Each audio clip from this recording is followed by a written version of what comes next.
Good morning. Merry Christmas.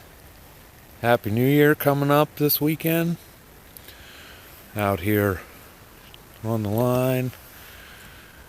Just checking her out. Put in a new set here along the railroad. So we'll see how this one goes. It's been a dry check today.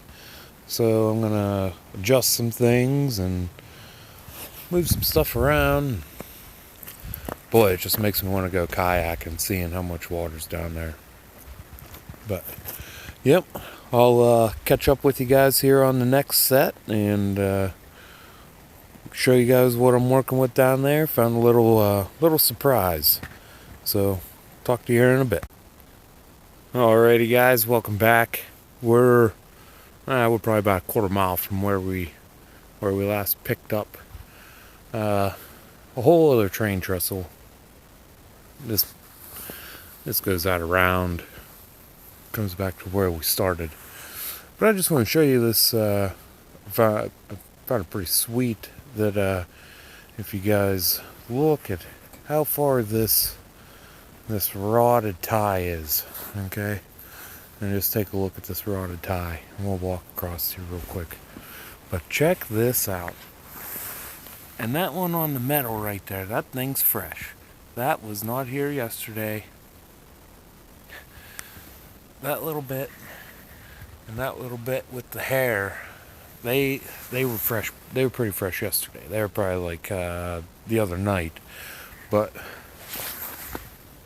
that right there, that's pretty fresh. And you can, I don't know if you can see that little bit on the beam down there. But yeah, like we're good 5-6 feet away. It's a pretty long way down from where we're at, and they're coming out here, and boy, I'll tell you what though, that is a view for when you're pooping. Lucky animals get to poop in the best spots in the world. Hey guys, we're gonna put in this one set right here next to this pine tree. We're gonna see what happens. Also, seen this yesterday. Looks like a whole bunch of digging going on. Probably deer. I guess deer or something. I don't know. It's hard to say with around here. But we'll catch you here in a little bit.